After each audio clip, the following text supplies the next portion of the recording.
Hi, and welcome to It Figures. Tonight I'm going to be reviewing Jason from Friday the 13th Part 2. You may have seen my first review for the Jason that I reviewed, and he was from Part 5.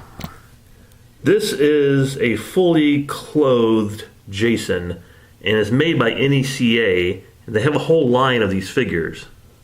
The only other one I have of Jason so far is from Part 5, which of course is the fake Jason, but still I absolutely loved that figure. The packaging here is actually pretty cool because they have a full-on painting of Jason on the front cover wearing the bag over his head. On the back of the package it tells you who Jason is and where he came from, and it has kind of a cool picture of him standing in front of some fake trees. And this is a vacuum sealed pack, which means the only way to open this thing up is with a pair of scissors. I think every kid owned at least one Mego figure while growing up, and obviously that's kind of what the NECA is doing here with Jason, is making a horror Mego figure. This was never my favorite look for Jason from the movies.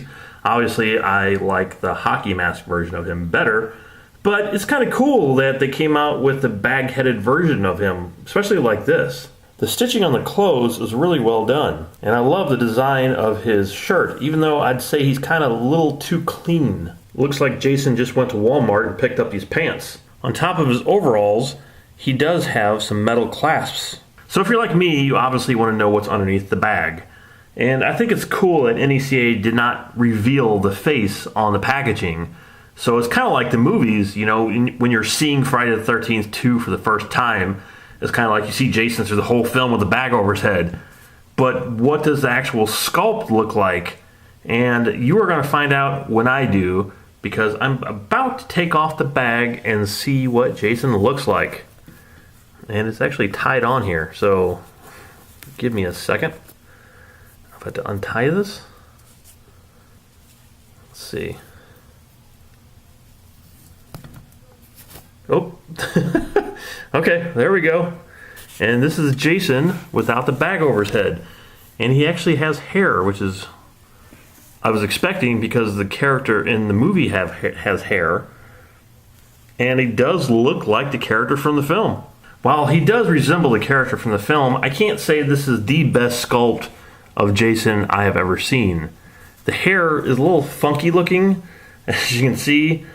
And it's kind of like it's almost like it's glued on there. Especially whatever this is supposed to be on the top of his head. It looks like a piece of hair that was attached to the back of his head and they just glued it to the top. And over here on the side, yeah, I really don't know. But as for the shape of the face, I think it's pretty well what he looked like from the second film. As for articulation, he does have a ball-jointed head, which is a little, I mean, you can't turn it all the way because of his hair, but it's still nice that he has a ball-jointed head.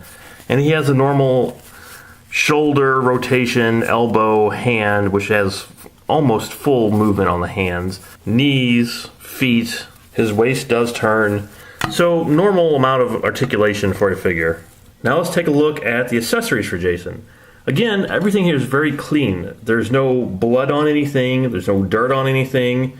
It looks like he probably went down to his local Ace Hardware and bought all this stuff and has been keeping it clean for a lot of years. I'd much rather have seen a dirtier version of these. Same with a pitchfork. It's a nicely designed pitchfork, but it's just too clean. The handle actually looks really good. Even has the rivets down below. And his trusty machete, which is waxed and sharpened just like all the other weapons. There we go. That's the Jason we've all come to know and love. Alright, so let's bring up the old Figometer and see how Jason stacks up.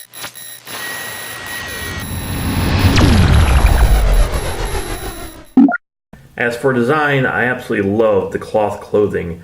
That's what really makes these figures so much better than the plastic ones. The only sculpting here is of course his head, which was hidden from view, and with this figure I can kind of see why.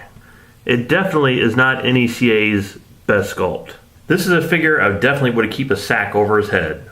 So in all, I would have to give this Jason a 3 out of 5. A little disappointed in this one. He's just too clean to be Jason. The sculpt on his head is not very good.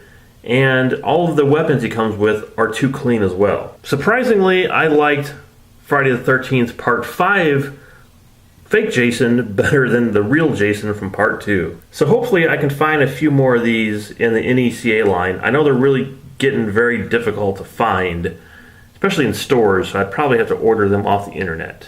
So if you're a fan of horror figures, or just figures in general, please subscribe to my site so I can see you next time.